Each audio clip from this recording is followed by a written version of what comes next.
dalam stunting, kalau kita mau bicara menuntaskan stunting, kita fokus kepada bayi sebelum dia usia 5 tahun.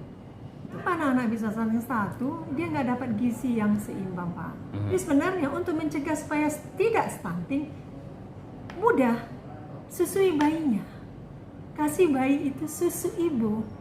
Jadi makanya kita menggalakkan sebenarnya untuk stunting, ketika bayi lahir, kasihlah ASI eksklusif. Artinya apa? 6 bulan itu bayi itu dikasih susu, ASI eksklusif, air susu ibu.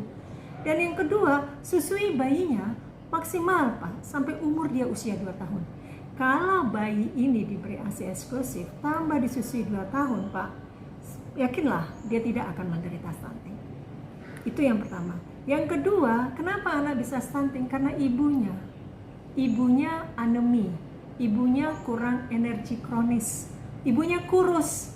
Nah, ketika ibu itu hamil, ibunya nggak cukup proteinnya, nggak cukup gizinya, nggak cukup karbohidratnya untuk diberikan kepada anaknya akan lahir dimulai stunting di situ. Nah, supaya air susu ibunya banyak, siapa lagi? Yang mulai lagi dengan ibunya, Pak. Ibunya diberikan tablet tambah besi, ibunya diberikan makanan bergizi, sehingga ketika dari mulai mengandung ibunya sudah sehat, anaknya sehat. Tapi kalau ibunya kurang anemi, kurang gizi, anemi, dia akan melahirkan bayi yang kurang gizi juga. Dan bayi yang kurang gizi itu kan tendensinya besar akan menderita stunting. Di secara nasional, Pak, secara nasional pemerintah pusat menargetkan bahwa stunting itu tahun 2024 itu harus kita mampu turunkan 14%. Sumatera Utara sekarang di angka 25,8. Artinya dari 100 balita yang ada di Sumatera ini sekarang 25 itu stunting. Jadi hanya 75 yang tidak stunting, 25-nya stunting. Target kita di 2024 nasional itu 14. Ya 14%, artinya dari 100 orang hanya 14 yang stunting. 25 ke 14, kita harus bisa menurunkan 11, Pak. Itu target yang besar, Pak, untuk menurunkannya.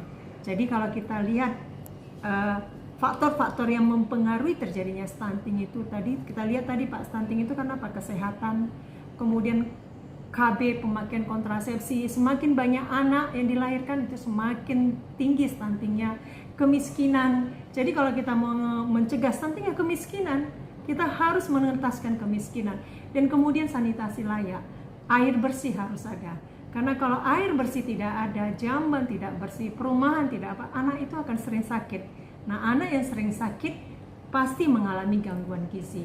Jadi ini, Pak, jadi untuk mencapai 14% itu harus semua, Pak, semuanya untuk mengeroyok supaya kita bisa mencapai 14%.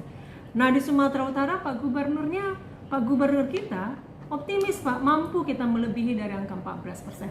Bahkan Pak Gubernur menyatakan Sumatera Utara harus mencapai 12% 2024. Berarti kita harus kerja keras lagi, Pak, untuk menurunkan semua variabel indikator supaya bisa mendukung tercapainya 12% di tahun 2024. Pertama, himbauan saya, stunting itu bisa dicegah. Stunting bisa dicegah. Dicegah mulai dari mana? Dicegah kesehatan ibunya yang penting.